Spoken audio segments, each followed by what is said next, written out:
Oh, wow. Good evening, everyone. This is just for our network. Uh, it's just it's Merry Christmas Day. Okay, but in Nigeria is I call it Black Christmas. I will call it the Black Christmas. It's so pathetic and painful that people are celebrating, but Nigeria is in a state of war. I'll use that word like ethnic cleansing, especially in Plateau State, Taraba State, Southern Kaduna, all those areas, like ethnic cleansing, ethnic cleansing. I don't know the words to use. This is a sorry state, man. It's just a sorry state, and it's pathetic, so pathetic. It's really painful. Uh, Man, personally to me right now, I don't know the words to use. Many people were killed, many people died, and time of celebration. Christmas Eve was make a black Christmas Eve. Black Christmas Eve. What a state, what a country are we living in? A black Christmas is just, it's pathetic, man. It's really pathetic. It's painful to see Nigeria people suffering like this. It's heartbreaking, you know. It's just heartbreaking. People are celebrating Christmas. Why people are mourning? Killings everywhere. What kind of country are we living in? Where the security, where are they? How come? This has been happening for years over and over again. When will this thing stop? It's heartbreaking. It's painful, really. I at times I just sit down now. I'm just wondering, those people. I saw gory videos, man, videos that one cannot really just really think, just really fathom what is really happening. Nigeria, Plateau State, man, it's a pity. It's painful, really. It's painful and it's pathetic, man. It's pathetic what is happening in Nigeria. It's pathetic. Where are the security? Where are they? What are they doing? What are they doing? What are they doing? Hey God. Feelings as if it's just they're clean. Not even cows is even animals is even painful. Wasting clean animals, wasting them is even painful. These are human lives, precious lives, families. Not even properties now. Forget about properties. What these people that are doing, and all these terrorists, what is their motive? What do they want? What do they want? Oh man, I don't know. And people are just living as if nothing is happening. As if nothing is happening. Come on, guys. This is pathetic. This is pathetic, man. This is painful. This is painful.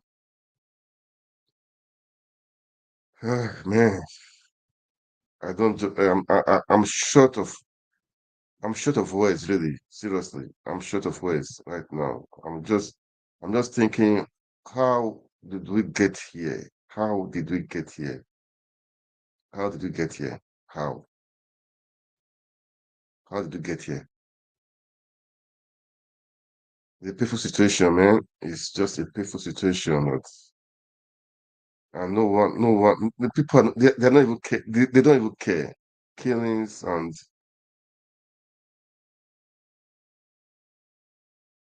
we're supposed to celebrate Christmas. Now families are mourning. Well, what do I say, man?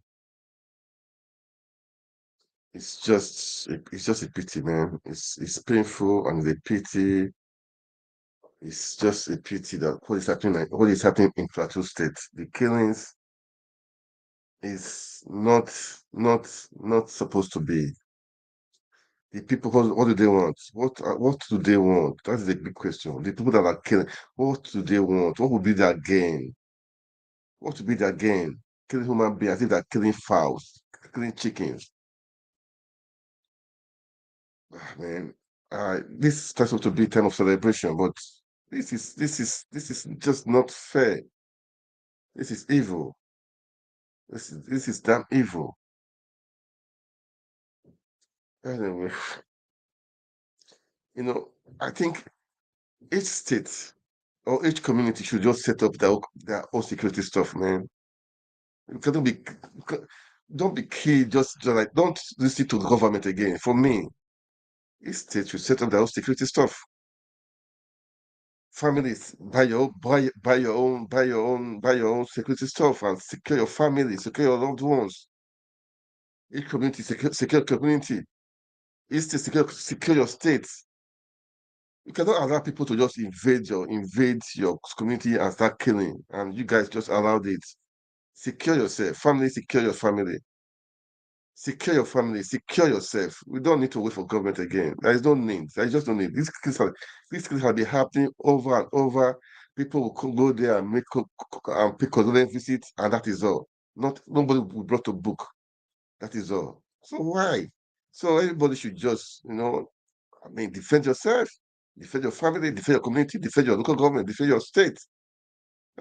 For me. Don't wait for government again. Don't wait for police or security stuff. Don't wait for them. There's no point. There's no point. There's just no point, man. This is nonsense. This is nonsense. This is nonsense. Why should you be waiting for government to come protect you when they cannot do anything? This has been happening years, years, over the years. In the time of Obasanjo, it happened many times. The time of good luck, it happened many times. And then the time of Buhari, oh God, it was a field day. Killings everywhere, everywhere. Taraba State, well, Plateau State, or Kaduna State, with as they are just legalized. And now again, it's happening again too. Man, Nigerians wake up, oh. Wake up, man. Set up your security stuff, man. States, local governments, set it up. Set up your stuff. So the government cannot help you out, man. Help yourself, man. If it happens, they will go to their visit. They will say uh, uh, they will pay for the treatment of those people that are injured. They will compensate the family. I don't think they will do it. I don't think they do it. Nigeria with their fucking sorry with their character with their corruption. I don't think they do that. Nigeria, help yourself. Oh. That's what this today. I'm just going to. This is it's so annoying. It's just so annoying. It's just so annoying. Massacre. Um, the ex-senator of Kaduna State, Shehu Sani, he said, "This is." I saw some of the video. I could not watch the videos. I could not just watch the videos.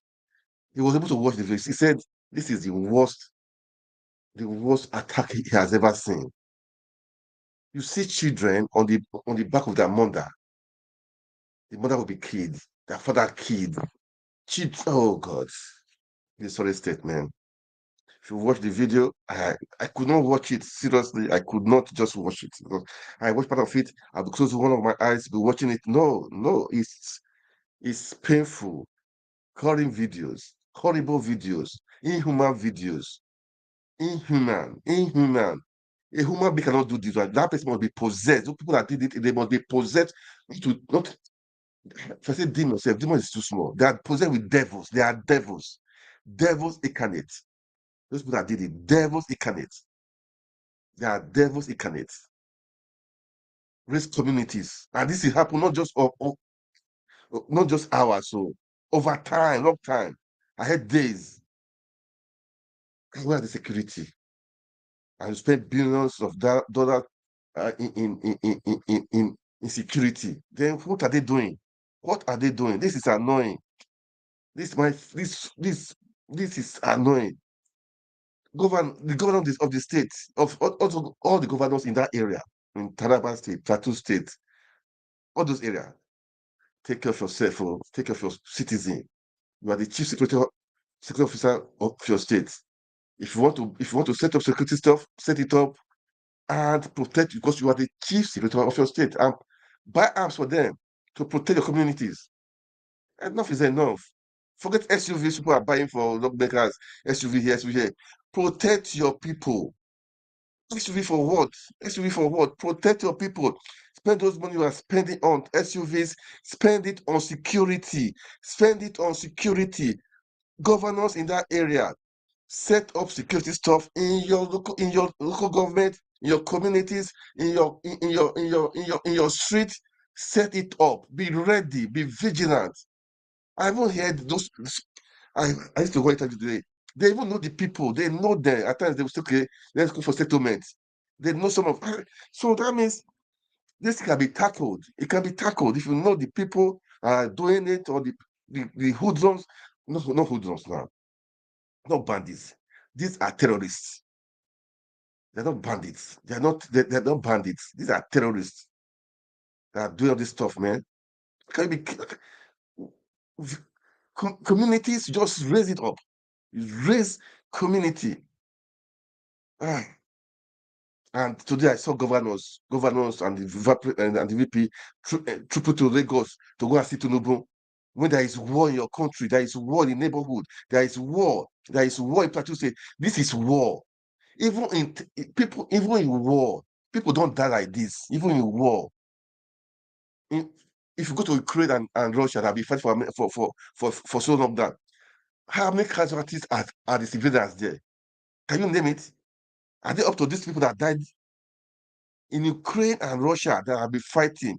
How many casualties? How many casualties are there? How many casualties? Ukraine, Russia that have been fighting. How many casualties? How many casualties? This is bush. This is nonsense. And governors were trooping to Lagos to see to the in Lagos.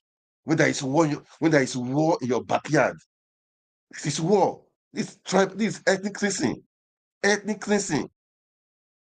Ethnic cleansing. Huh.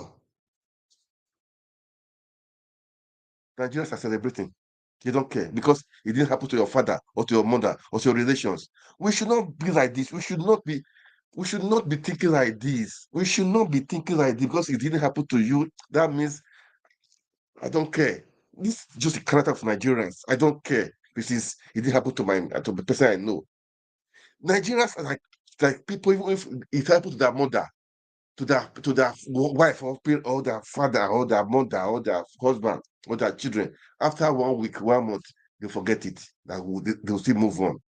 Life goes on. Life goes on. Life goes on. What a life. What a waste. Is that life? Nigeria, stand up, oh, stand up for your right, stand up for your security, stand up for your community, for your children, for your family. Secure yourself. Can justice is happen for what? I'm annoyed. I'm just I'm pissed off, man. It's just too bad that these things are happening and Nigerians are quiet. Nigerians are quiet. What's the, those people that did it? Those criminals, not sorry, not criminals. How I use the word criminals? Those devils that did it, those terrorists that did it, they are still in Nigeria. Oh. So the security cannot go and search them out to know where they are. They are still in Nigeria because they cannot just say they enter from somewhere and they're out of the country. Ah, they know them. They know the people. Because I was watching one of the House of Assembly. I think House of Assembly. I don't know. I wish I could see the video. I will play it. It said they will go for negotiation. At times, the people, maybe the good ones amongst those people, I will use the word good ones, they will inform them that people are coming to attack so they will. It means there's information, there's intelligence that is flowing in, but the security are not doing anything. They're not doing anything. That means people are being sponsored by some top people. That's just the meaning. For selfish interest. Is it political interest? I don't know. Is it religious interest? I don't know. If it is religion, God save you. That means you are a devil incarnate. You are a devil incarnate. Devil incarnate. What kind of country are we living in? What kind of country is this? I saw governors wearing agbada, doing agbada, going to greet Tinubu today. Is that when they're supposed to be crying and weeping? They're supposed to declare National Money Day. National Money Day. National. They will lower the flag.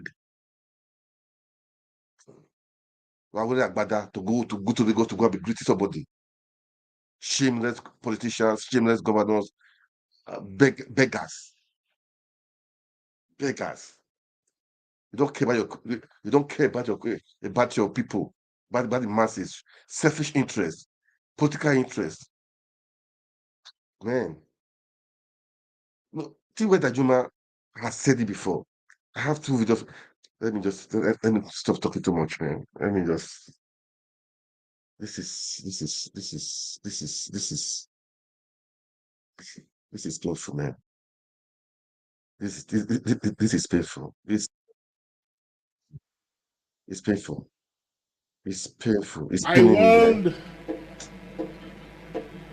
that the armed forces are either not capable or unwilling to protect us, and that we must defend ourselves.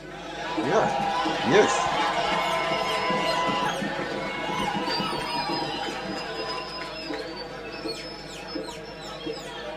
The first denial of what I said came from the Ministry of Defense. They said I was lying. And they set up a kangaroo board of inquiry to investigate the truth or otherwise of what I spoke. And they invited me to come and testify. I did not go. I did not go.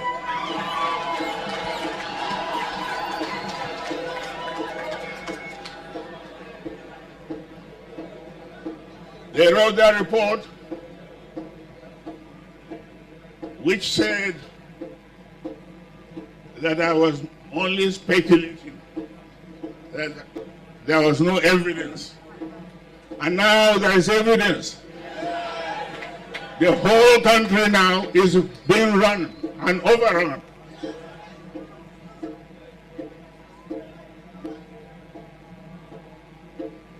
And one very clear thing that is happening is that these foreign invaders, they are not even Muslims. A lot of the casualties inflicted on the land are on Muslims. They are destroying even mosques, but they were allowed to come into the country by our government.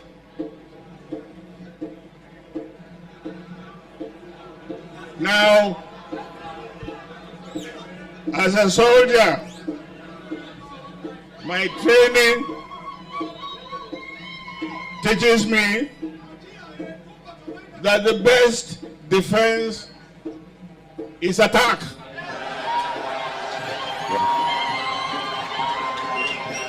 Push them out.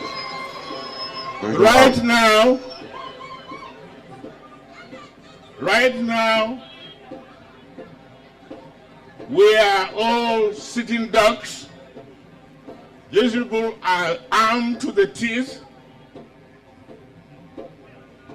with all the weapons of mass destruction, and we don't have them. But we have the numbers. and the land belongs to us. They are trying to recolonize us and take over our land. Can I allow you to defend yourselves?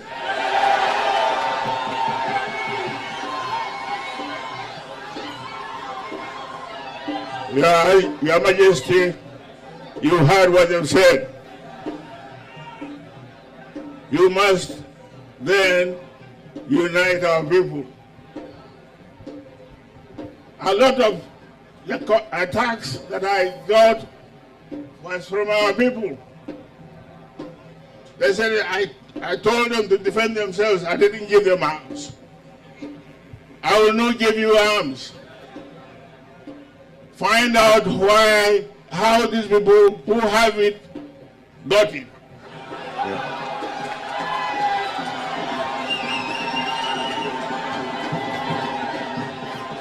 Use the same means, use the same means to defend you, to defend yourselves. This beautiful land called Nigeria, the biggest country for black men in the whole world, is being brought to ruins by absolutely useless criminals. But how did they get here? A big question. How did they get here? Most of them are foreigners.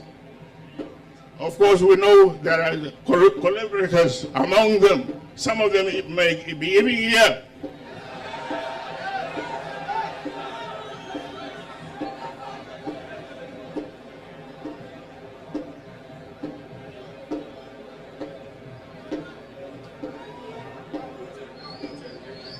So my prayer is that God Almighty that has given us this land will give us the courage to face up to our enemy and locate where he is and root him out, drive him out of the country. This we must do. Otherwise, Nigeria is finished. Thank you. Yeah, guys, did that, man. Nigeria, wake up, oh.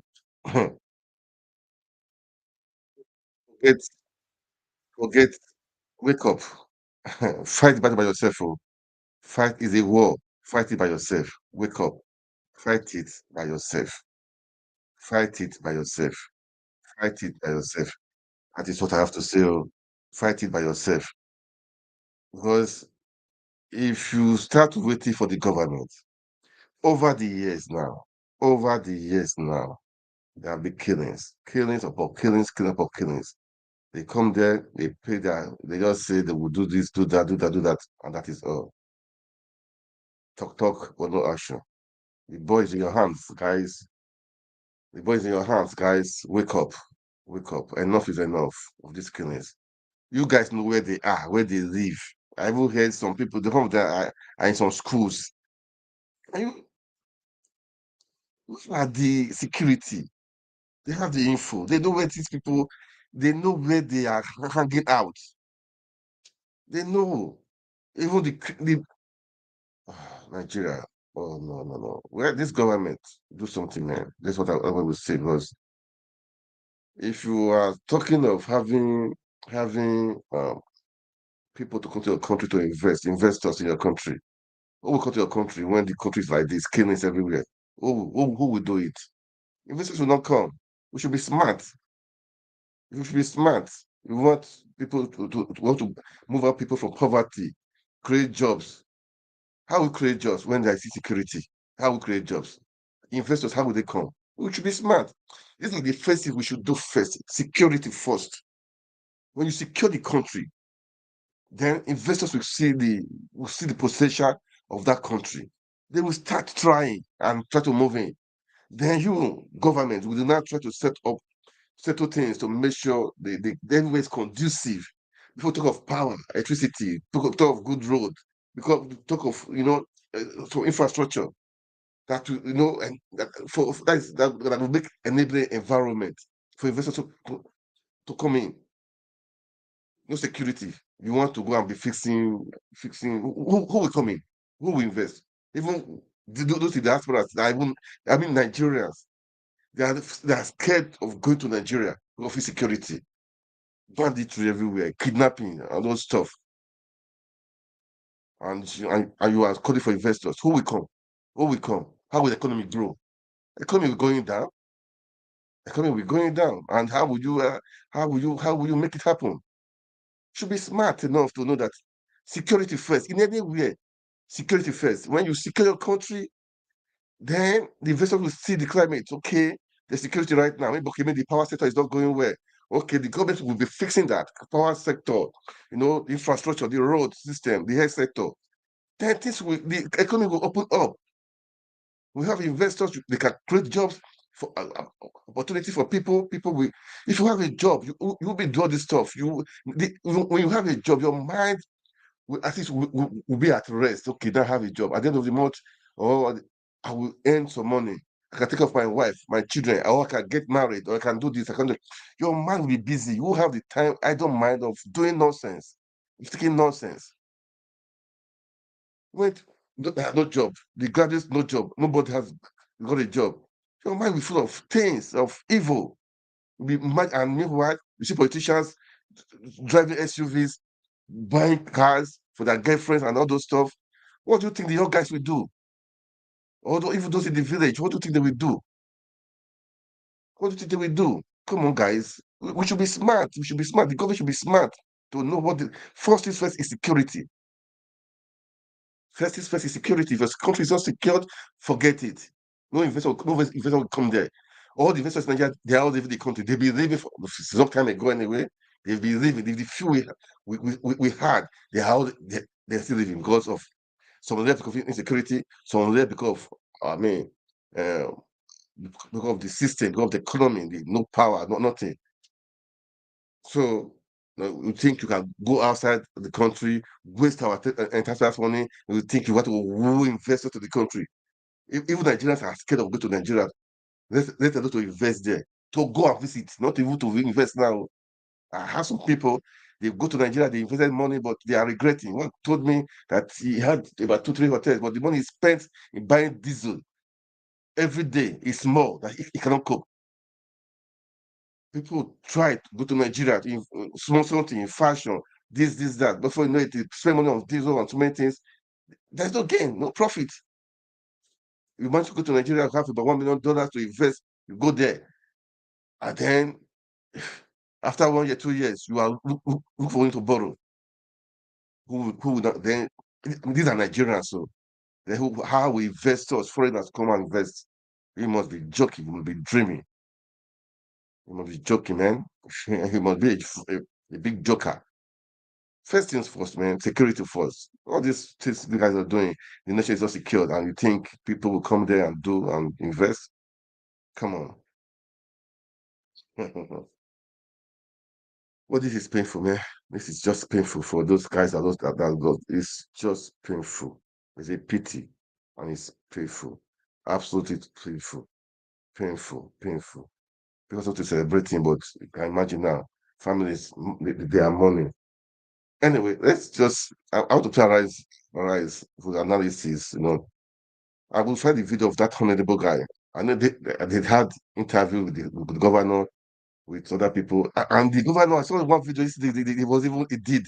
Try to welcome Wycliffe Jean, that musician, to Plateau State. Man, I don't get it. Nigeria politicians are jokers. Politicians are really jokers. They don't care about people.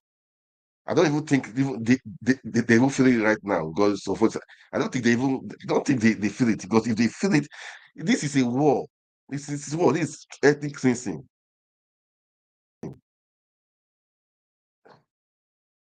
Well, let me play Arise stuff, Arise TV, the analysis. Man, too bad. Not too bad, man. Just too bad. I don't know how Nigeria get to this thing, get to this point. How did you get here? How did you get here, Seth? How? What happened? How did you get here? For Christ's sake. Eh? Wow, this is serious. I don't know how we got to this point, man. I don't know. Where was I, Seth? Let me see. Oh, where? It's where? It's where, man. So, I don't know. What do I say? It's where, but it's painful. People lost their lives, man, and people are just doing as if nothing happened. Come on, come on now. This is not fair. Not fair at all. It's not fair. It's not fair. It's not fair. Mhm. Okay, let me play this one, okay? All right, guys, let's watch this, okay? What is it? Oh, just a moment, guys, please. Just so annoying, man. It's just making me into annoying. This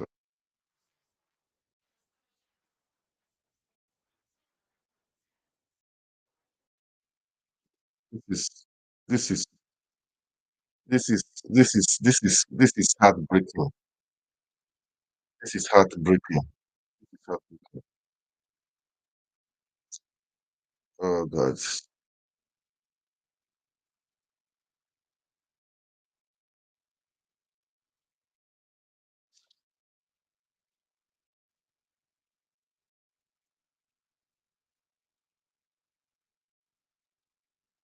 Babies on the floor with their mothers, on their mother's back, some on their father's hands.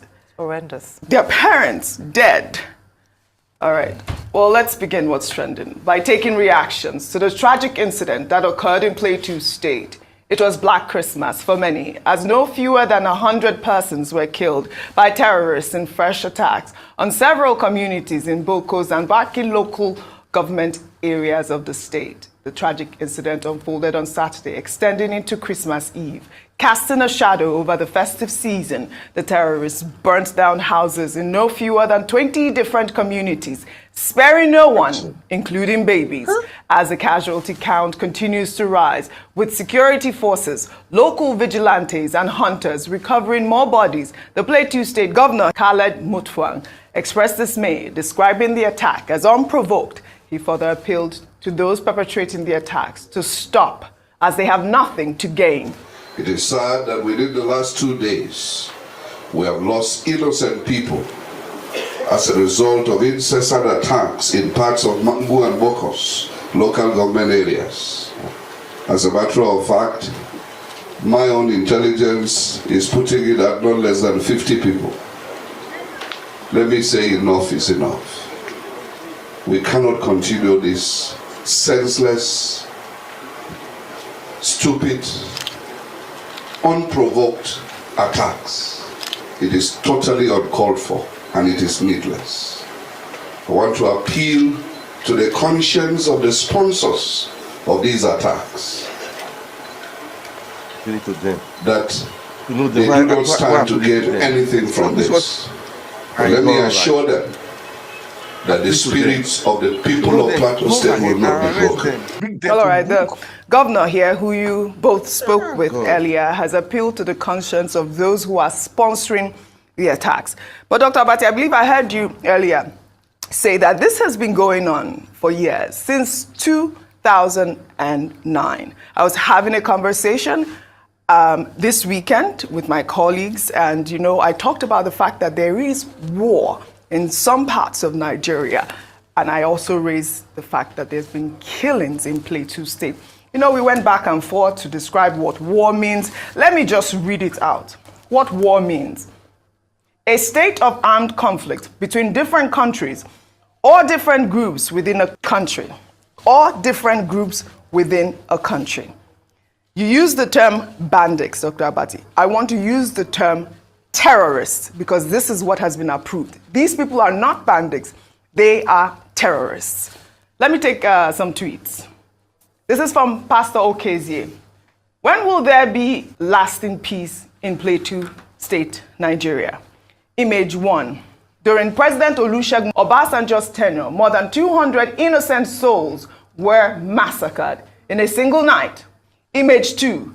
During late President Yar'Adua's tenure, more than 150 innocent souls were killed. Image 3. During President Goodluck Ebele Jonathan's tenure, same senseless and barbaric killings in the same state. Image 4.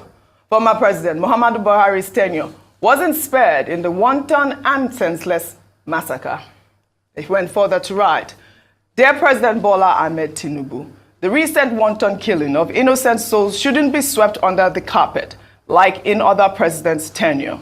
The Nigerian Army, DSS, police, Nigerian Air Force, your men should be up and doing to forestall a reoccurrence. This is from a concerned and patriotic Nigerian. Then let me take another tweet here. This person wrote, the federal government cannot help Plateau State Governor Khaled Mutfwang must know this and learn from Kaduna and Katsina states. With an improved revenue, I see no reason why he hasn't employed and armed at least 5,000 civilian Joint Task Force officers to curb this genocide. Ayo, this is almost what I want to describe it as, genocide, because this was a well-coordinated attack, and they chose Christmas Day. What is Christmas? What does Christmas mean to you? They are sending a clear signal. This, for me, again, I will say, I will reiterate, there is war in Plateau State. Yeah. I mean, absolutely, you've said it, Oji, in terms of it can be seen as a cleansing or a killing of a particular group of people, which would then make it genocide. When we had the governor speak earlier, I'd asked him a number of questions because this is not the first time, and I'm glad that Pastor Okezie detailed over the years. Yes. In an earlier interview, the governor had actually said that if there was political will, then the situation in Plateau State would be contained. He actually said a lack of political will to deal with insecurity in Plateau State is what has caused it to continue. How can a state be plagued for years, across over about 23 years, over the years, and we're saying that are we saying that Plateau State, it is impossible to bring peace to Plateau State? He also mentioned the fact that one of the reasons this has continued to thrive is that there are no arrests. So the perpetrators, we just condemn the killings, we release a presidential statement. However, in defense of President Tinubu, let me give him the benefit of the doubt, because he's just come into power. The others had spent 8 years in office and not been able to control the situation in Plateau State.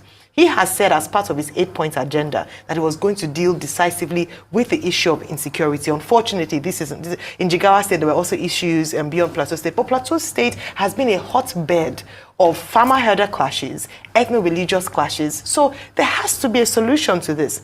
Also, I cannot absolve the governor, even though I had said earlier on that, well, because security is the federal government's responsibility. However, when it comes to non-kinetic response, that's where the governor comes in. And then, like the Pastor Okezie had mentioned, we can borrow from the likes of, not just, even in Benue State, where the governor sees that my people are dying, I have to take responsibility. I cannot just come and be offering condolences and commiserations as the first citizen of the state. So what am I doing to engage the citizens themselves? Because people in Plateau State must be tired of these killings. So I do believe that, as we mentioned, beyond the civilian joint task forces, engaging young people in Plateau State, engaging the community for intelligence in Plateau State, to be able to mitigate such attacks, it was huge. I mean, it took on more than one day, and it was targeted, like you mentioned. Yes. Really sad to all those who have been affected by this, and I pray that this will be the last of what we'll see in Plateau State. Absolutely. Well said, Ayo. I mean, Dr. Abati, you did ask,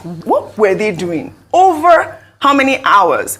2 days, this thing was going on and on.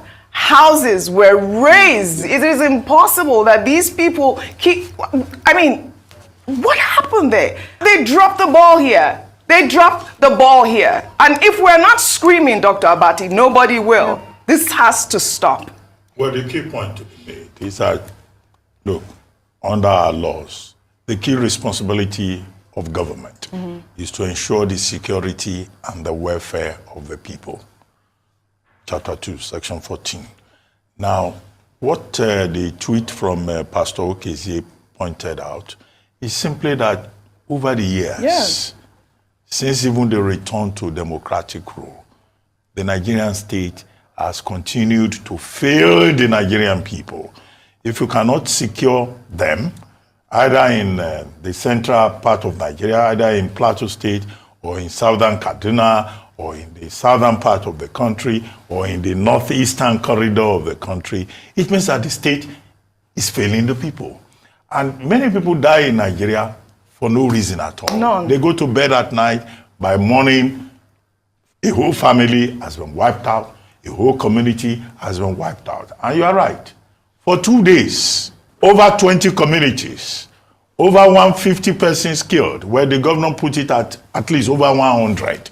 He says they don't have the exact figures yet, but that they will try to collate the figures so that I can give President Tinubu later today a comprehensive report. Even if it is one person, one human life should not be wasted because of the ineffectuality of the state, because of the state failing to protect its own people. The governor, we put the question to him that, okay, is this as a result of ethnicity or politics? He said, no, this is just a case of criminality. The logic of conflict, the logic of war, is that wherever it happens, whether it's in Nigeria or in Bethlehem or in Palestinian territory, it abbreviates human joy. It abbreviates human happiness. And there can be no explanation for it. And as the governor himself had pointed out, you know, it's unjustified, it's brutal, it's barbaric. Yes. That people will just die and the state will be giving excuses. Now, how are you going to replace those lives lost?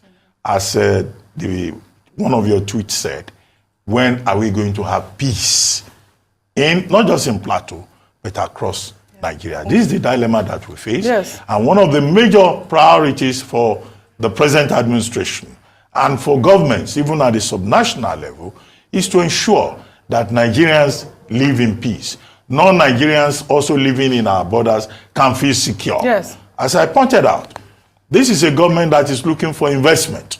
If you are looking for investment and there are security challenges in your country and people can be killed anyhow, how are you going to attract that investment?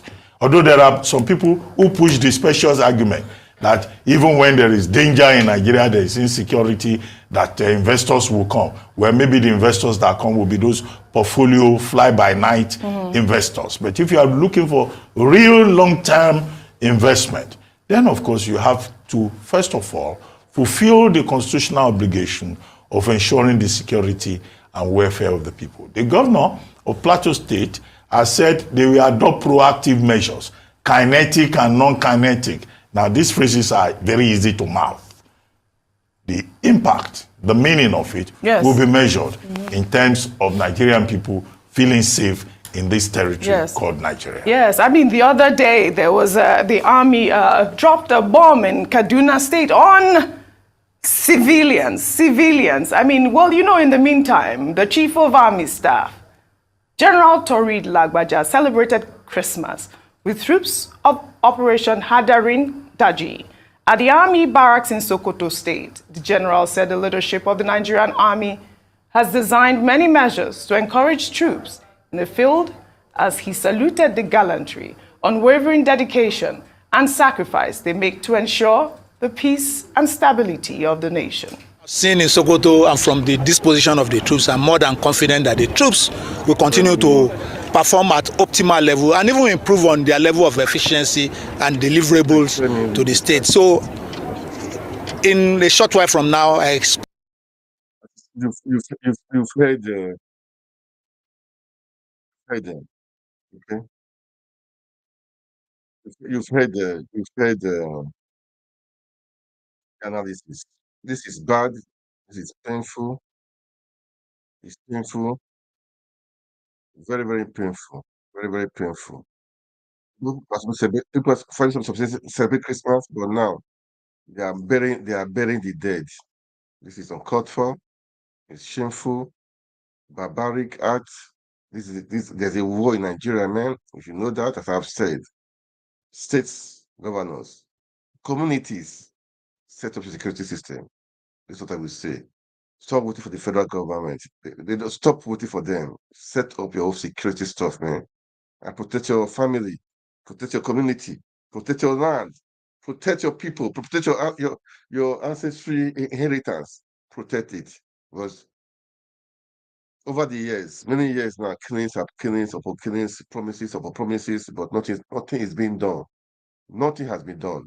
I don't think something. Well, I don't want to say not will be done, but let's hope something will be done. Okay, let's hope. Let's hope. Let's hope. But don't wait. Don't wait. Don't wait. I even heard the Plateau State governor. He said he will still go ahead with the concert he's having with Wycliffe Jane. I don't understand concert. We thought it concert, man. I know it's been planned, money has been spent. I know, but man, there's a war in your state, a big war in your state, a big war in your state. This is war, man. This ethnic cleansing. You guys better wake up. You guys wake up. You guys wake up. Let me the interview with the governor with he did with Arise TV. Let's play it. Let's play it because this is annoying. Let me play again. Danjuma part of it. Danjuma. He warned. He has said it. Everybody wake up everybody wake up to your own responsibility. Don't wait for government. Have your security system. Defend yourself. Danjuma has said it. He said it many times. He has said it. Let me see. Let me play it again. I played it before. I will still play it again. Hmm. Hmm. Yeah, I said it before. This is Taraba State everywhere. I said it before. Let me play it again. Guys, wake up, oh, wake up, man. Living together reasonably peacefully. But the peace in this state is under assault. There's an attempt at ethnic cleansing Yeah. in this state and of course in all the riverine states of Nigeria. We must resist it. We must stop it. Every one of us must rise up. The armed forces are not neutral. They collude. They collude. They collude with the armed bandits that kill people, kill Nigerians. They facilitate their movements. They cover them. If you are depending on the armed forces to stop the killings, you will all die one by one. The ethnic cleansing must stop in Taraba State. It must stop in all the states of Nigeria. Otherwise, Somalia will be a child's play. I ask every one of you to be alert and defend your country, defend your territory, defend your state. You have nowhere else to go. You have nowhere else to go. God bless our country.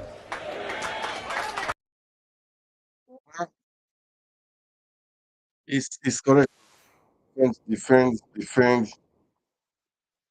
your country. Defend. He has said it. He has said it. He has been saying it. I'm playing that for everybody to know. Defend yourself. For Defend yourself, defend your nation, defend your community, defend it, defend it. Don't say you are not told. You have said it, you have said it, you said over and over again. Don't wait for nobody, man. Don't wait for nobody. Don't wait for nobody. They'll come and give you promises. And we're like, okay, want to wait for promises? Go ahead and wait. Go ahead and wait. Go ahead and wait. Ah, well, what do we say? We're going to say. Let's listen to the governor. What you get to say.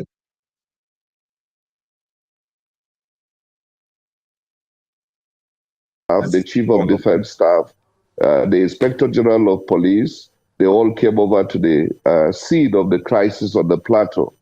And I would say that the collaboration did yield positive results because you would agree that we haven't been so much in the news in the last couple of months for the reasons of this insurgency and terrorism.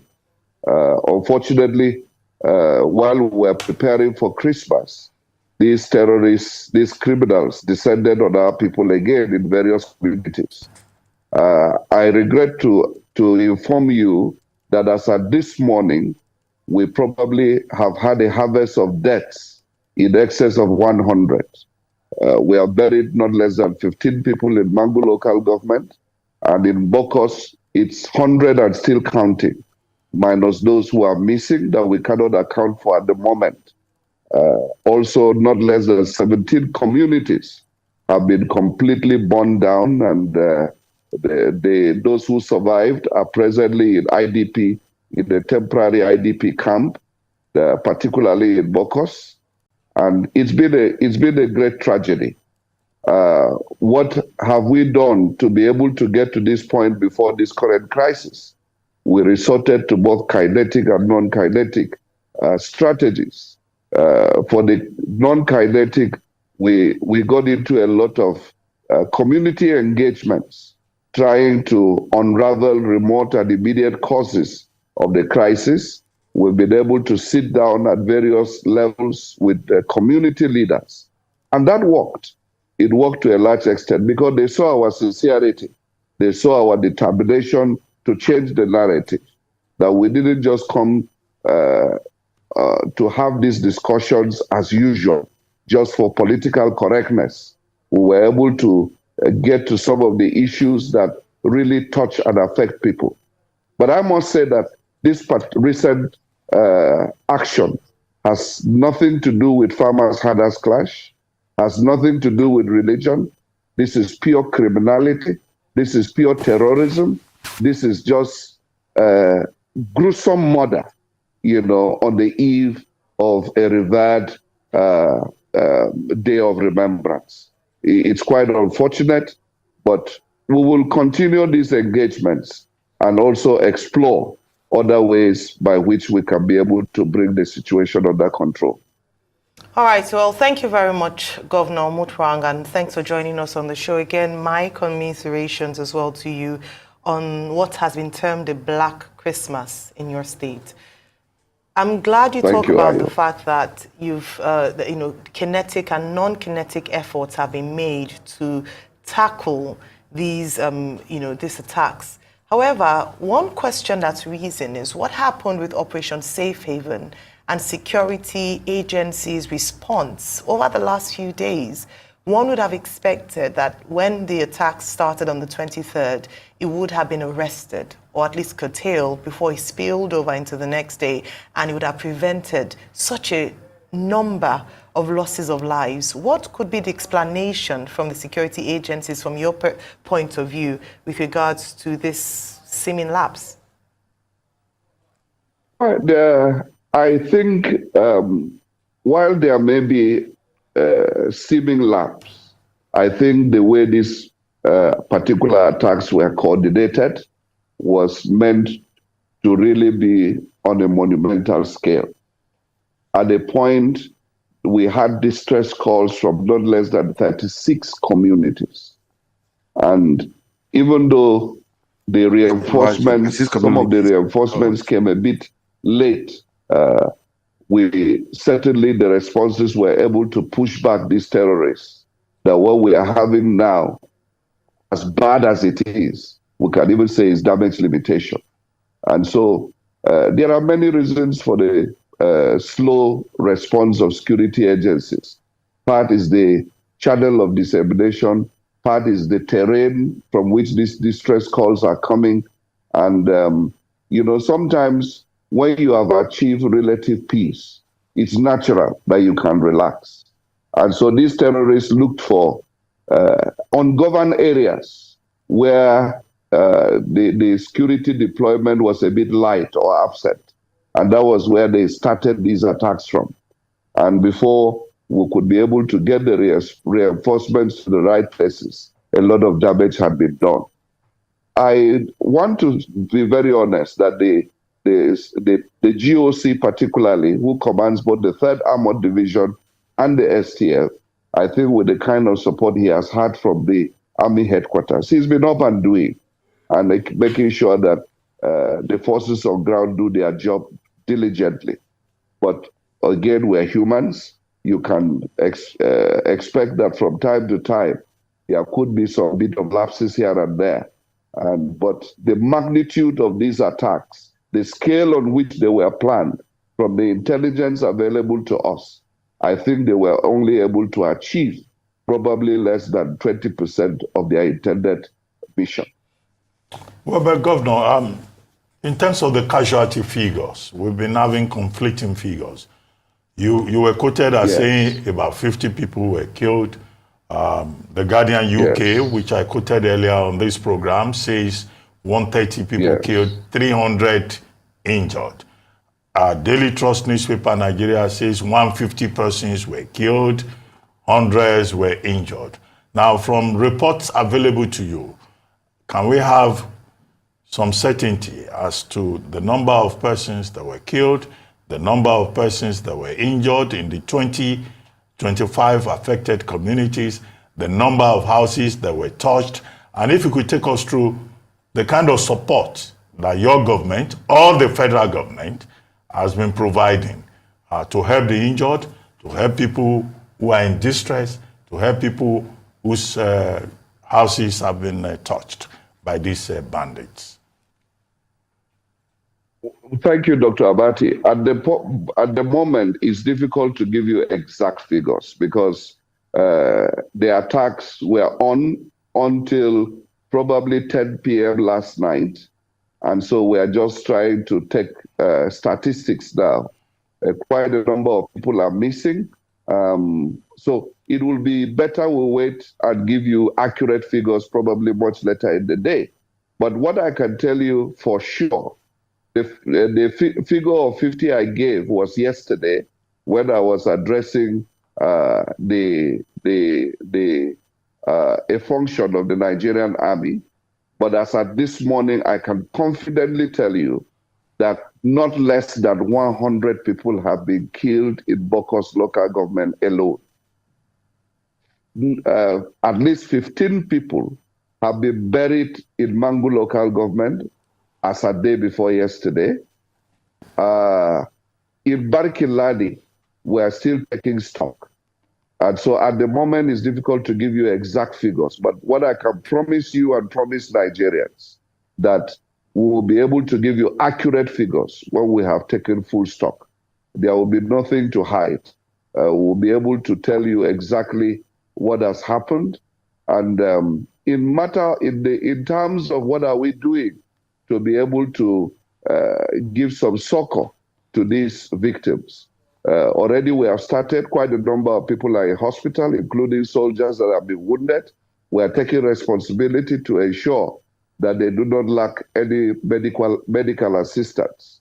At the moment, our highest concentration of displaced people is in Bokos, and we have opened a temporary IDP camp where we are providing the succor we can provide in the immediate. But we must be able to do more than that. We will hope that in a couple of days, we'll be able to assess some of the villages that have less impact, whether with more security presence, we can persuade the people to go back, and then so that we can concentrate on the really affected people. For us, we have activated all our emergency management apparatus, and we have also been contacted by NEPA. I think by today, NEMA will come in for an assessment of the situation, and we'll be able to harness all the assets of ground so that we can work in synergy to make sure that the victims are comforted, and then we can be able to ensure that also the security personnel on ground, that they are able to continue in pushing back these criminal elements. Because at this moment, we cannot fold our hands and think it is over. We must be on red alert, because they can spring forth from any moment with what we have seen so far. All right. Well, thank you very much for that update with regards to numbers and also the governor's and the government's response to the victims of this unfortunate incident. I'd like to take you back again to cause and effect. Earlier today, I talked about the fact that in many of the incidents or violent attacks in your state, it's boiled down to ethno-religious causes. So because of the how multi-diverse your state is, what are you doing? I know that when it comes to security apparatus, it's largely at the center, the federal government, so your hands are a bit limited with regards to providing security cover for the people. However, in terms of non-kinetic response, you can play a big role in this. What are some of the things you've done? Just 7 months down the line since you emerged as governor, in addressing the different ethnic groups, religious groups in your state and protecting them. And then the second thing, talk about things like engaging the youth, community-led activities, meeting with community leaders, like you mentioned earlier. And I'd like to hear some of the details of some of the things you've done to bring the people together. And then, are you concerned about reprisal attacks? Because these are some things you must also be watchful of, be mindful of how to manage the situation so as not to have, agitations or perhaps provoke reprisal attacks. Thank you, Ayo. First, let me come on to the issue of the narrative that usually when you are looking for cause, you fall to these traditional fault lines, whether it is farmers, herders clash, or ethno-religious. How do you explain this, Ayo? You have finished slaughtering your cows and your chicken, you have prepared all your stew, you are going to bed just to celebrate Christmas the following day, and then suddenly your house is on fire, gunshots everywhere, you haven't provoked anyone. How do you relate that to these traditional explanations? It doesn't fall in. And this is the narrative that we must be able to deal with, that there are criminal elements who are terrorists. They needed to be branded as terrorists so that we can confront this elephant in the room. If we continue to fall onto these traditional explanations, we'll continue to beg the question. Now, but having said that, I can tell you that since I came on board, I have enjoyed tremendous support from both religious divides, tremendous support, and it can be verified because we have engaged them, we have been able to break fault lines, we've been able to ensure that we give people succor and comfort. In terms of deploying development, we have been able to allay people's fears about any bias on our part. I am a Christian, but I've told people consistently, my Christianity does not teach me to discriminate against people of other faiths. And therefore, in terms of the developmental efforts we have begun, we have deployed SEM even to Muslim communities, and they appreciate it. A few appointments we have made to carry people along, and they also appreciate it. So we have had these constructive engagements across the dividing lines. I have been to the Central Mosque several times in the course of my campaigns. And one of the significant things, throughout the last 8 years, the Muslims were never allowed to use the stadium for their Eid al-Maulud. We opened up the stadium for them free of charge. They were so happy. And I can tell you, just last week, Wednesday, the Muslim community on the plateau gathered in the Central Mosque to pray for me concerning some of the travels I'm going through. So we've been able to break fault lines. And we are continuing with this engagement so that we conscientize people on the need to live together. None of us can chase the other person away. Therefore, we must be able to come together and see that we have a collective destiny. This is the message we have preached, and we are continuing to preach. At every forum, we have continued to sound out this message, that if you are a lover of Plateau, you are my brother, you are my sister, irrespective of your faith, irrespective of your gender, irrespective of your ethnicity. And we have continued to work to give everybody a sense of belonging. And that's why we've been able to achieve some relative peace. But this caught us on the blind side. We thought we were going to celebrate the Christmas peacefully without knowing it. At a point, the military told me they had distress calls from 36 different points at the same time. This can be quite monumental to handle logistics-wise. And that could be part of the explanation for the lethargy in response. Well, Governor, since this tragedy occurred, have you been able to reach out to President Tinubu, and what level of support are you getting from him or the federal government? Briefly, as we begin to wrap up now. Thank you, Dr. Abati. Yes, I should be getting to the president later today because we needed to get our facts right so that we can be able to give him a very informed position. And I'm confident. I told you NEMA is responding. The Army headquarters has responded. The IG has also responded. They are sending in more reinforcements. But I'll be briefing the president more adequately in the course of the day. Thank you very much, Governor. Thank you for joining us. Wow. Man, this is a pity. This is too bad. It's not a good news, okay? It's not a good news. It's not a good news at all. But what are you going to do, man? What are you going to do? But it's a pity. Just a pity. Just a pity. Just a pity. It's painful.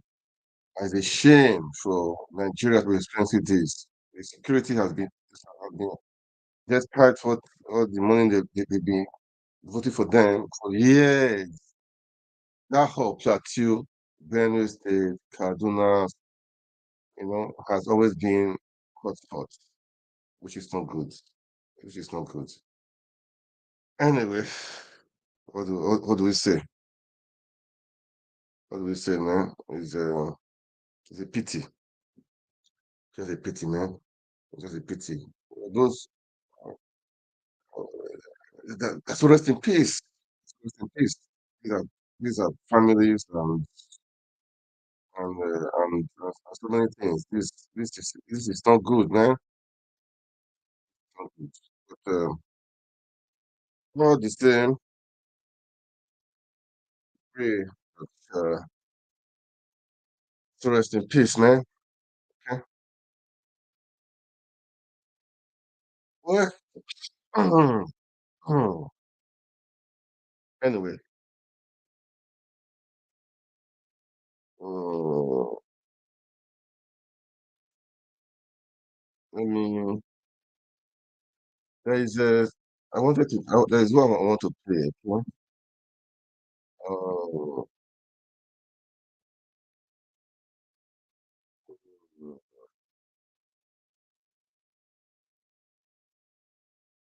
well, there was one. One of the lawmakers. There was one video for one interview rather. I should use that word interview, not it's interview, okay? Let me see if I will see it. Because the guy said they know the people. It's something like that. They know the people and God. And I don't just get it why these things is just going on like this, man. I don't know. He said they know the people. He says so, and they do at times negotiate with them, and that means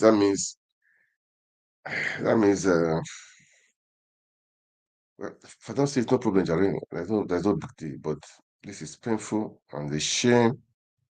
It's a big shame. It's a big shame, man. It's just a big shame. This is not good at all. At all. This is not good at all. This is too bad.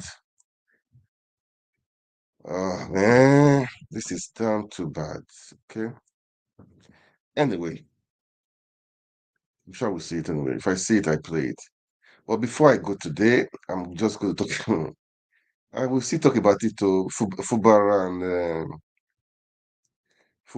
and Wike with what's happened there. The people from the just side of of River State, they are telling Wike that what is saying that that is a lie, because Fubara is saying that after all, the peace deal is not bad after all. So for me, I've said Fubara, Wike, that's not my business. What concerns me is the people. River State is not Fubara, it's not Wike. Who win, who win, who lose. It's the two of them. They've been they both rigged the election. They both rigged the election. So it's not a matter of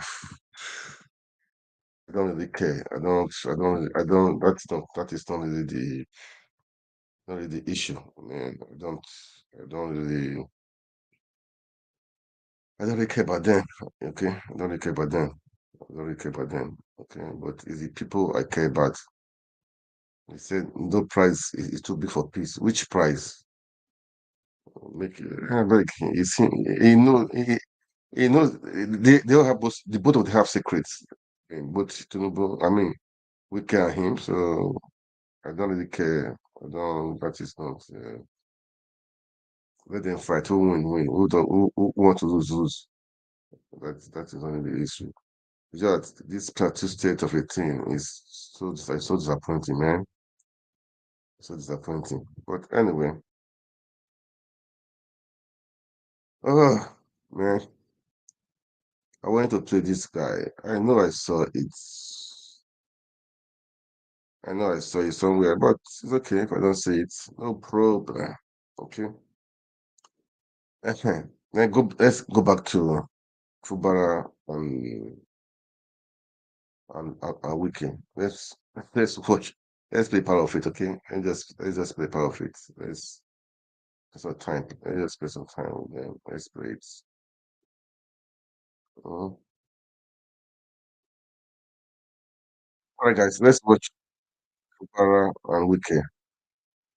After that, I think terms we'll call it a therein, day. and have come to the conclusion that the peace path is not as bad as it might be portrayed by those genuinely opposed to it. It is certainly not a death sentence. It affords some way towards a lasting peace and stability in our dear states. Accordingly, I reaffirm my acceptance of the Presidential Peace Proclamation and my commitment to implementing both the spirit and the letter of the declaration in such a way and manner that will restore political stability to our dear state without compromising the collective interests of our people and our cherished and shared democratic value. Already, both parties have demonstrated some goodwill in the implementation process with the withdrawal of the purported impeachment notice This is too long. on Let their me part forward it. and the release of hitherto withheld allowances of the members Yes. of the Let me state's House of forward it. Assembly I don't want all by this the noise. government. I have said before, there is no price too much to pay for peace. Thank you. The Ahoda Omok Road, the Emowa Degema Road, and others, and the commencement of many other laudable projects, both in infrastructure and human capital development, as outlined in our 2024 budget. Okay, so that was. I wanted to. Oh God, I forwarded it to. Let me just one moment. One moment, okay?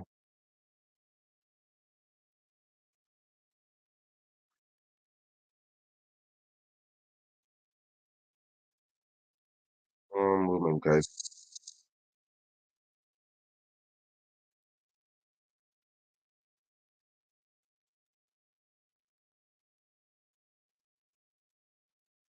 Compliments of the season.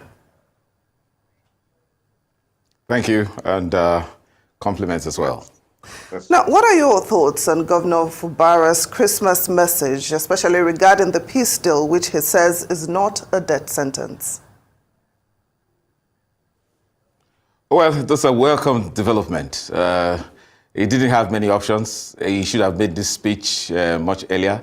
Again, Christmas is a very timely and quite auspicious opportunity for him to also reenact that kind of acceptance of a peace process that was initiated by the president, which many persons thought was unconstitutional. I have maintained that you cannot invoke constitutionality with regards to what the president has done. It's purely a political matter. It's a matter that gave the president an opportunity to showcase the fact that he's firmly in control as president, and that even in matters that had to do with other political parties like the PDP, he had to intervene. And he not only intervened, he took the shine off it by ensuring that he gave directives and ensured that they were published in such a manner that sent a strong message to all the parties that he was in charge. And indeed, he is in charge of actually resolving the matter. Because if you look at, if you must bring out constitutional provisions with what the president has done, you will realize that both parties, both the governor and I'm talking about Governor Sim Fubara and the Minister of the Federal Capital Territory, Nyesom Wike, both of them realized very quickly that the president held all the aces and he could actually wield the big stick against both of them, and they had to submit themselves to him. Fubara has now acknowledged and publicly said that he will comply with the directives of the president because they were more or less impositions. And that was what angered many Rivers citizens, because they felt that those were unnecessary impositions, showing that the president was in favor of the Minister of the Federal Capital Territory, Nyesom Wike, for obvious reasons, because Nyesom Wike actually mobilized a lot of support for the president earning him victory in Rivers State.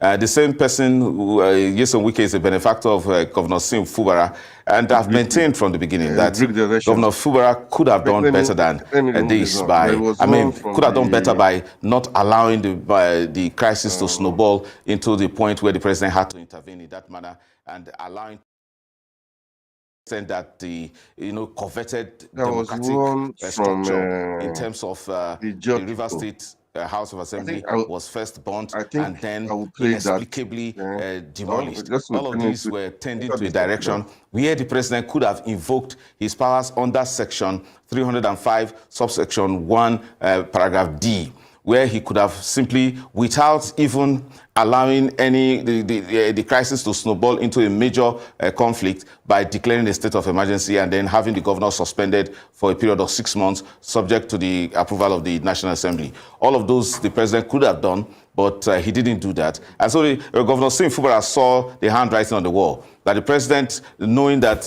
Governor Nyesom Wike, former Governor Nyesom Wike, now minister, is in favor and is actually an ally of the ruling All Progressive Congress, together with the consideration that the 27 members of the House of Assembly have also defected to the All Progressive Congress. It was clear the president had taken sides. Nevertheless, he was so statesmanly enough to give Governor Sim Fubara some measure of fair hearing, an opportunity for the governor to railroad himself back into compliance with his directive, or else he could have moved the big stick against him.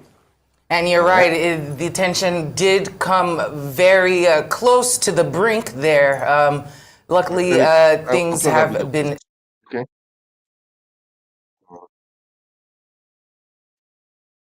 I need to run a video, please. I don't this politics stuff.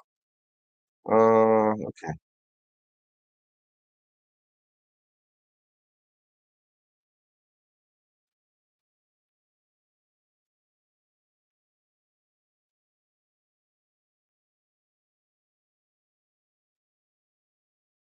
This one, these people, this video to play now is people from Ijo.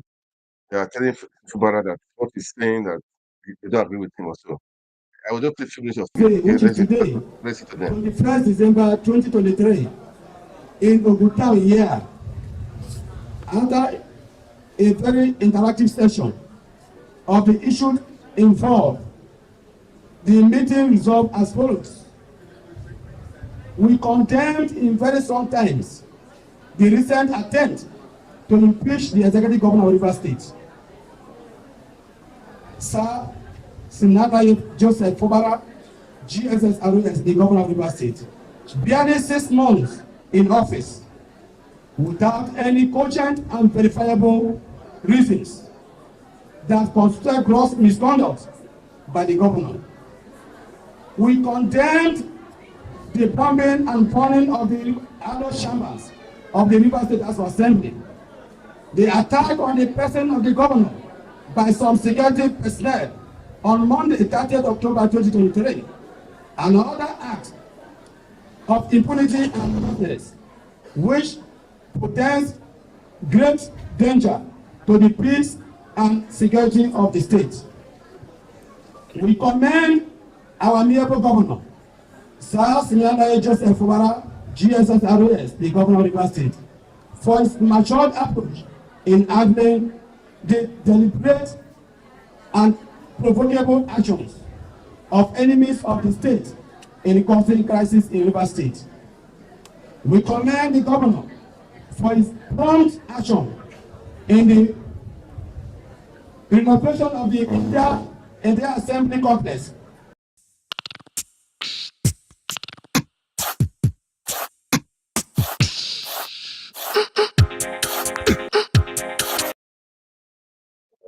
Right. Just a moment, please. Let me see. Okay. Oh, well. Okay. Okay. For his prompt presentation of the 2024 appropriation bill to the legally constituted Rivers State House of Assembly, headed by the Speaker, Right Honorable Edison Eyiye, PhD.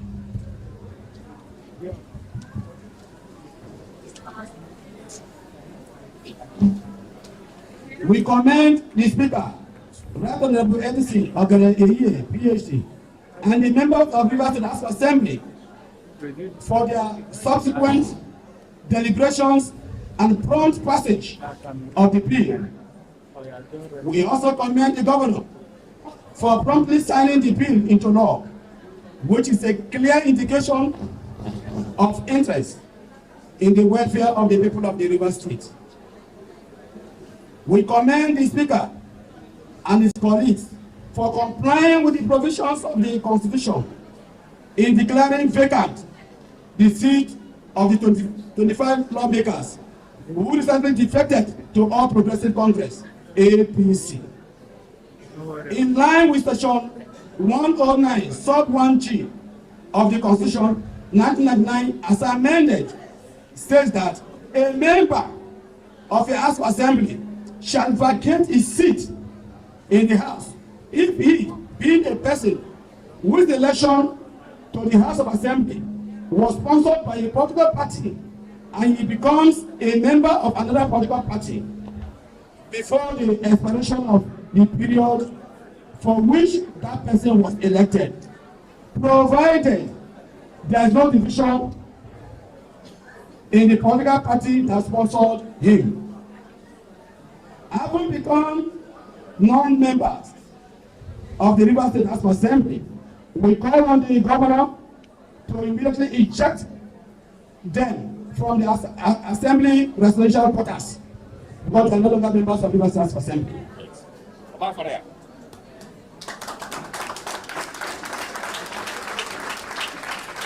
We condemn in strong terms the judicial rascality of the Federal High Court, Abuja, presided over by Justice Donatus Ogoro, who gave a ruling on Monday, 18 December 2023, on an expertise application secretly filed by 25 pro-Wike former lawmakers wanting to stop the declaration of their seat vacant on an action which has already been taking place since 13 December 2023. What has been done cannot be undone. It has been done already. The aim is to give them legitimacy to move into the assembly complex or residential quarters with security protection and commence another illegal impeachment attempt on the governor of Rivers State. We also condemned in very strong terms the purported directives of Mr. President for the resolution of the political impasse in Rivers State. To say the least, the directives are not only one-sided, but also repugnant to natural justice, equity, and fairness. As all the 8 points raised in the purported directives are all issues of constitution and the law,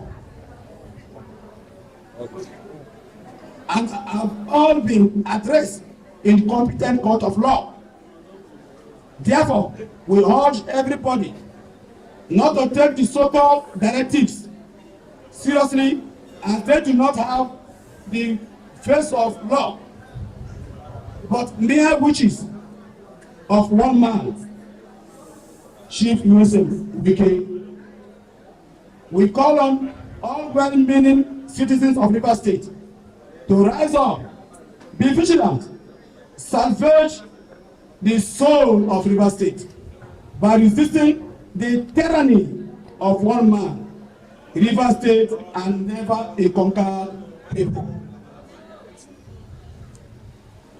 We also appeal to all the security agencies to be neutral in the discharge of their duties in order not to worsen the already tense security situation in the state. Now, on behalf of the entire Okmolo local government area, we hereby pass a vote of confidence on our amiable governor,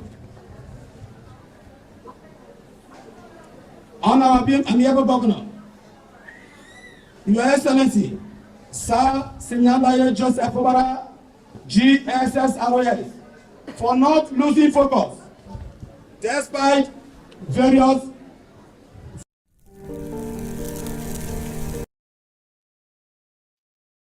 Let me leave for those people alone. This Fubara Wiki, let them fight their fights, let them do their do, okay? The meeting today was Plateau State, the massacre Plateau State. I was immediately today. I've said my own. I placed some analysis, um, Rise TV, and guys, the security, the governor of the state should take it seriously, man. It should not wait for federal government to seriously. It should not wait for federal government. It should not wait for federal government because when you wait for federal government, sorry, man, that is the truth. Sorry for that. If you wait for federal government on your own, on your own. Let me continue with the plateau crisis, okay? I will still continue with plateau crisis. It's because it's painful and it's bad. It's just it's just painful, really. It's just painful. It's painful, okay? It's very, very painful. Very, very painful. Let me go back to that the analysis, all right? After that, maybe I'll come back I call it a day. But please, as you watch, kindly like, kindly share, and right now I'm on Facebook page, YouTube channels, and Twitter also. So please kindly like and share. Okay, let's continue with the rise analysis. Okay, it's because it's painful and it's bad. It's just It's just painful, really. It's just painful. It's painful, okay? It's very, very painful. Very, very painful. Let me go back to the analysis, all right? After that, maybe I'll come back I call it a day. But please, as you watch, kindly like, kindly share, and right now I'm on Facebook page, YouTube channels, and Twitter also. So please kindly like and share, okay? Let's continue with the arise analysis, okay? All right, let's watch.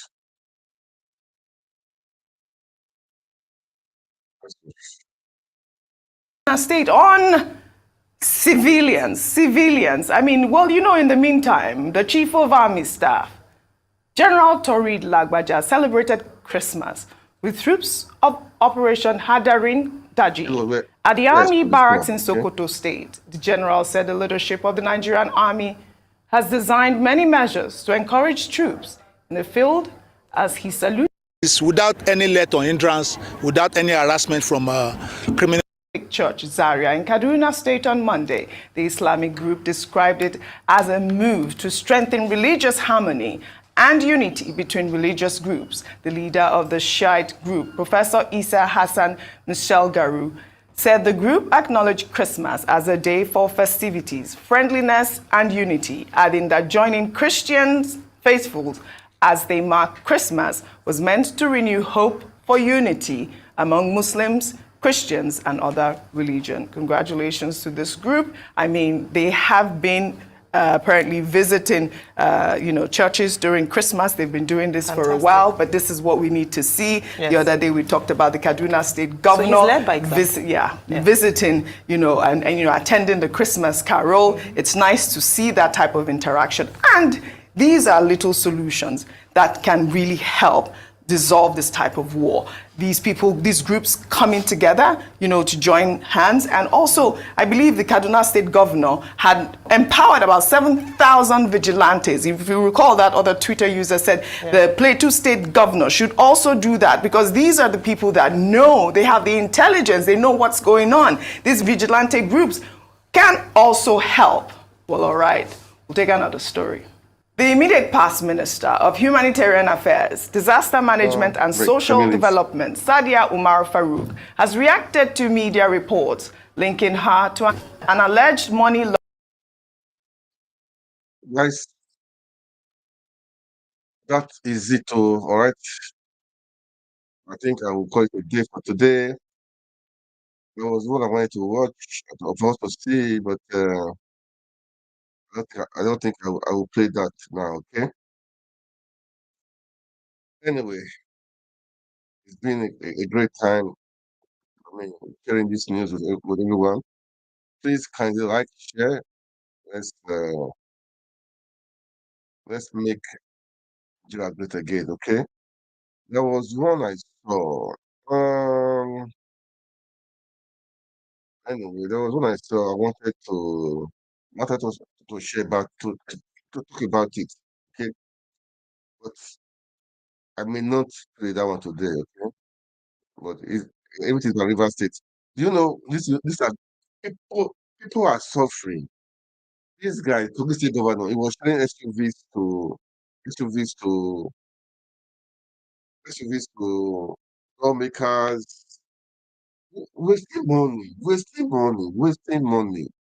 People are suffering. Then I don't know what to say. They are, they're not wasting money. Eh? It's not just right. This is crazy. It's crazy. People are suffering, then you guys are sharing and wasting money. Nigerians wake up, just wake up. I heard the federal government for civil servants. They don't receive salary for their December salary. How would they celebrate at Christmas? How would they celebrate at Christmas? I don't get it. How would they celebrate at Christmas? You see a governor sharing, and meanwhile the House of the senators and the House of Reps, they went home with Christmas gifts, Christmas allowances. are we doing in that country? What are we doing? We should wake up. Please wake up. We should wake up. The civil servants will be suffering. The people that are supposed to enjoy it, that need help, that need help, yeah, that need help, they will now be suffering. They will not be able to take care of their family for this Christmas. Meanwhile, the senators, House of Reps, they are smiling home with Christmas gifts, with money in the bank, with I know with is it in the bank or something? How do they call it again? That last time. So I don't, man. It's okay. Oh, it's okay. Me, I've said my own. You guys should wake up. Wake up, okay? You guys should wake up. This is not fair. This is not fair. It's not fair. I think I will play the one for. Let me see if I can play it. The one for that. What is his name? The Kogi governor. Pedro. That is a young guy. He just disappointed the youth. So I don't even know if the youth who is the woman now. Okay, give women a chance to rule. To think of his mandate to say, man, women are even worse. So we don't really know. We don't really know. We just pray for the best. Yeah. The good leaders, that culture are hard to come in and make things work. That is what I would say. Okay? That's that's what I would say. In this season of love and giving, please let a hand to your people around your neighborhood. Let a hand. Let a hand. Let a hand. You know, anything at all. Share water with your neighbor. Share rice with your neighbor. Share garlic with your neighbor. Share. It's a time of sharing. It's a time of loving. It's a time of caring. It's a time of friendship. It's a time of creating the relationships between communities and families, resolving issues, making things work.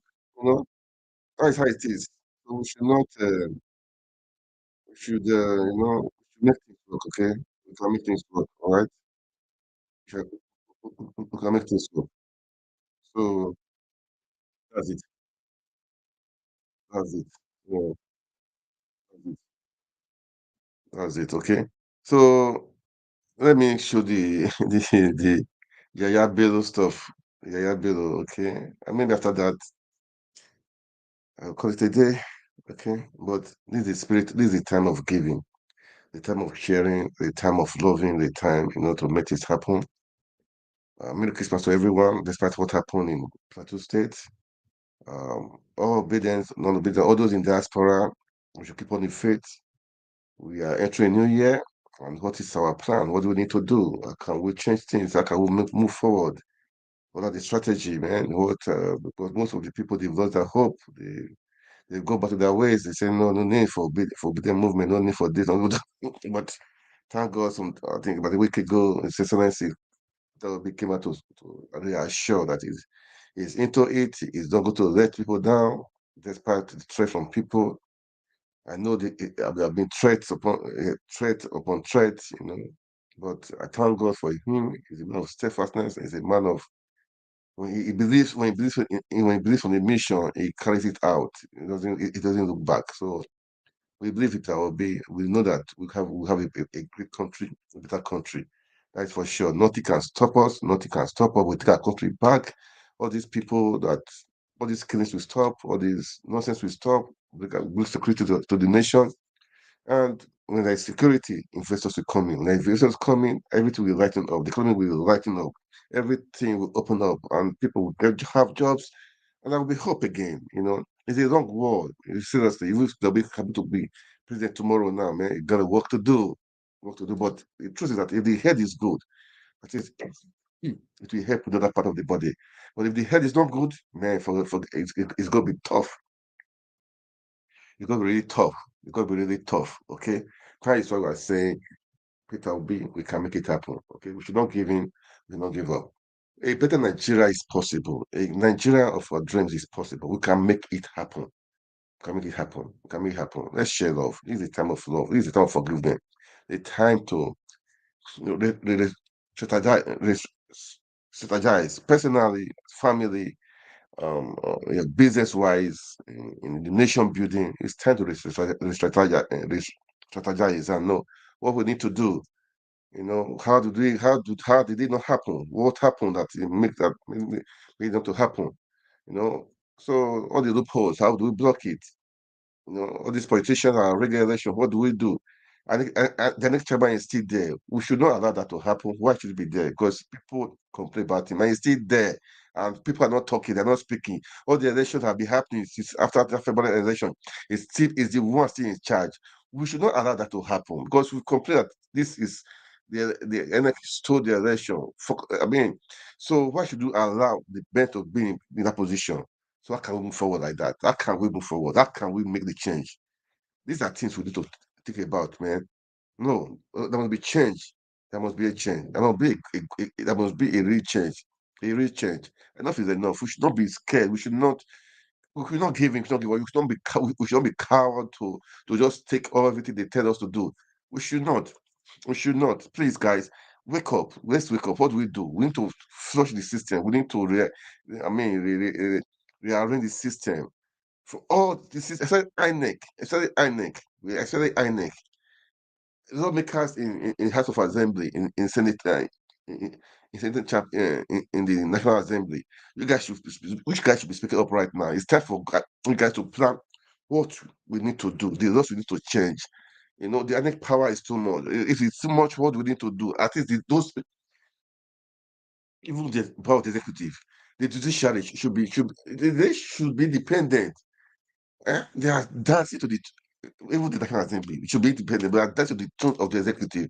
The three arms of government, executive, the legislators, and the judiciary, they should all be separate. They should find a way out to make sure all of them are separate. No one depend on each other. No one should depend on each other. So they should all be separate. So that they will have their right, their power to say and to do what they want to do. That's how it's supposed to be. That's how it's supposed to be. Enough is enough. We should. I mean, constitutional power on the executives on the center is, man, it's oh, we say it's horrible. It's horrible. So it's time for us really to start. Because if you see this annex to do the next election, I'm sorry, oh, I'm sorry, I'm sorry, I'm sorry. So it will be obedience. Those people, the well-meaning Nigerians, those people that mean well for Nigeria, what do we need to do? It's time to. They should. We should. um, have a conference on the obedience, what do you need to do regarding plans for next year. Because definitely we need to make sure and make the hierarchy, the heads are changed. Because it's the right, we should call for it to be changed. Because it's not the presidency. They should have a way of forming the body of INEC. You know, the commissioners, the REC, it's all of them. We should find a way of, making it happen. You know, we cannot allow this INEC to conduct the next election.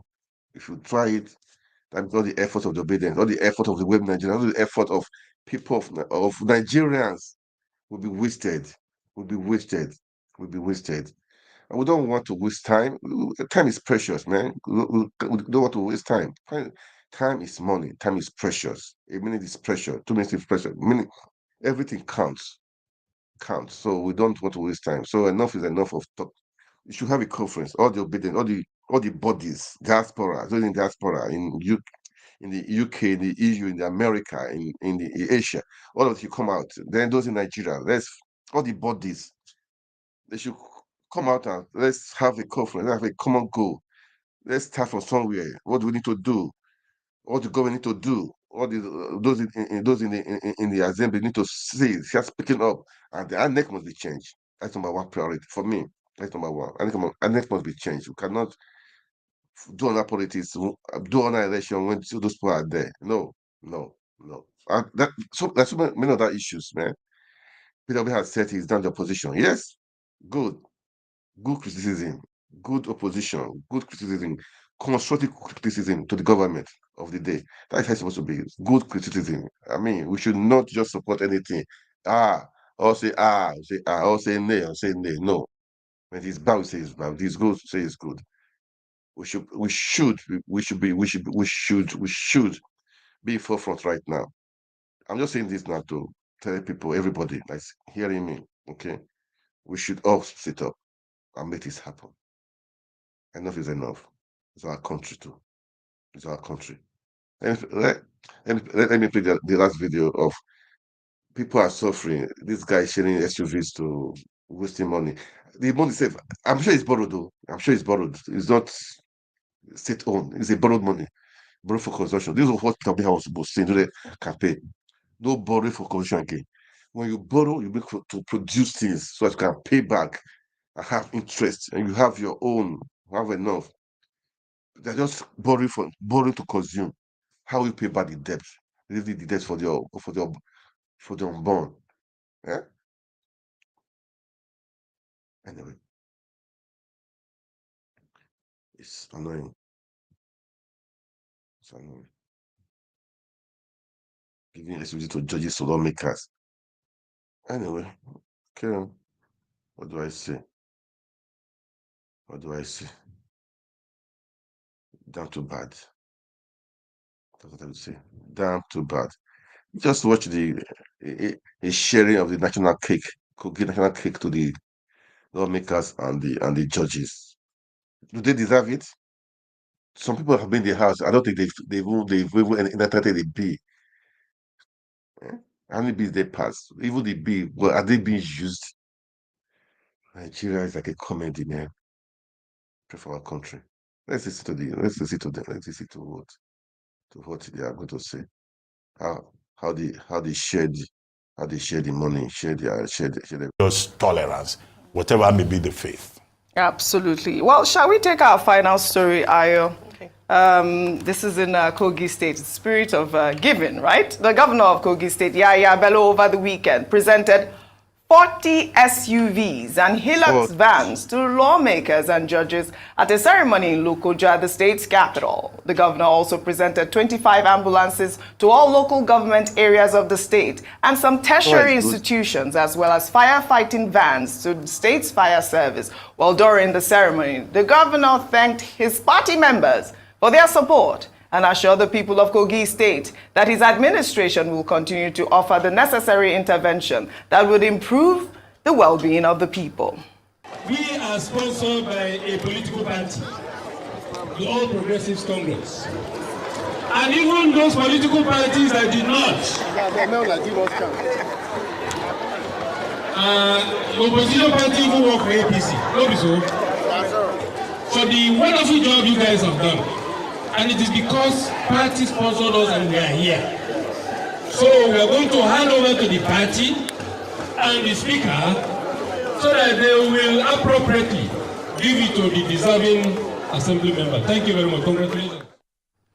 The governor that keeps giving, but Ayo, he came under fire on social media because people are asking. Just 30 seconds quickly. on this, Yes. and that is the fact that I do think, and that when it comes to giving of gifts, especially to judges and lawmakers, yes, the executive should actually desist from doing this, because we've seen how that has played out in the past. Look at the River State situation, for instance. Judges, in the instance, should also reject gifts. There are certain gifts that should be rejected because sometimes it compromises certain things. Absolutely, absolutely. Well said, Ayo. Well, Dr. Abati, I'd like to thank you both. I hope you guys go home in good spirits after this show, and hope that the federal government will do their part, will continue to do their part. I'd like to thank you both. Your great analysis, as always, on what's. Yes, man. That is it for today. That's it for today, man. I think I'm doing my part as by talking. I'll try to share my own view too. Okay, share my own view too. Yeah, you guys too. Share your own view. Okay. That is it. Share your own view too, because it's just too bad of what is happening right now, man. And imagine sharing cars to judges. What's got to do with executives and judiciary? They should have their own budget. They should work. They should work. Not that means they will be. If I give you a gift, that means if I tell you to do anything, you definitely have to do something, man. That's how it is, man. So how are you independent? These are ways we should know. We should try to help our sort this out. Okay, we should try to sort this out. It cannot. It should not be like this. It should not be like this. It should not be like this. It should not be like this. It shouldn't be like this. It's not fair. It's not right. It's not just fair. It's not right. Okay. It's not right. It's not. It's not fair. Oh, it's been it's been quite a day. It'll be quite a day. This festive season. So, guys, um, it's always good to share. To share. To say one or two things. Okay. All right, guys. Thank you so much for watching, and I appreciate you guys. It's been a wonderful time. Thank you, and please kindly like, share the video, make comments, please, and let's keep the hope on. In Nigeria is possible. Nigeria of our dream. In Nigeria we can call our own, and then we can be proud of. And those people in Plateau State and those lives, they're so less in peace. Condolences to the governor. I mean, condolences and to the people, to the families that lost their loved ones. But we should all step up. As I said, please, communities, families, local government chairmen, councillors, the governor, have your own security. Don't wait for Nigeria to give you security. As it is, it's been there for years. Killings every now and then, killings every day, over and over. They will come and cooperate with you. Sorry, they will bury the dead. It will happen again. Let this be the last thing that will happen. Last time it will happen, because it's a war zone, and it's not fair. In your own country, you have ID cards everywhere. It's not fair. In your own country, ID cards, man, it's not fair. It's not just right. Killings everywhere. Ethnic cleansing. These are not bandits. These are terrorists. This is war. This is war. So, Plateau State is in a state of war. Save Plateau State, Nigeria. Let's speak out. Let's speak out. Let us not be quiet. Governor, please don't just depend on you're the chief secretary of the state. Don't just depend on the federal government. Do find a path. Employ. Have your vigilante. Make sure you arm them up. Find a way out. Those terrorists, how are they getting their arms too? How are they doing it? How are they doing it? How are they doing it? Come on, guys, wake up. Wake up. How are they doing it? How are they getting arms? Who is their sponsors? You guys, I'm sure you guys know their sponsor. Don't be afraid. Bring them, even if they are rich, bring them to book. Arrest, find a way to arrest them. Find a way to arrest them, even if they are rich. Come on, nobody's above the law. Nobody's above the law. Guys, wake up. Wake up. I will say wake up. Wake up. Well, we pray for peace. We pray for our nation, pray for our leaders. We pray for peace. And you have to have peace. Because if there's no peace, that will be the people will not be happy. There will be no investors. Nobody will be happy. And the government will not fix. We cannot do anything too. Government should know this. If people are not safe, how can you cover them well? How can you cover them well? Not for the Plateau State, too. Benue State. The states, man. Kidnapping, killings, and all those stuff. Anyway, pray for Nigeria, man. Nigeria will survive. We'll survive it. Okay. All right, guys. Thanks so much for watching. This Diaspora Network. Kindly like, share, and make comment on the video. God bless you. God bless Nigeria. God bless the people of Plateau State. God bless everyone. More grace. And next year will be better for everyone. In Jesus' name. Amen. Thank you so much. God bless you all.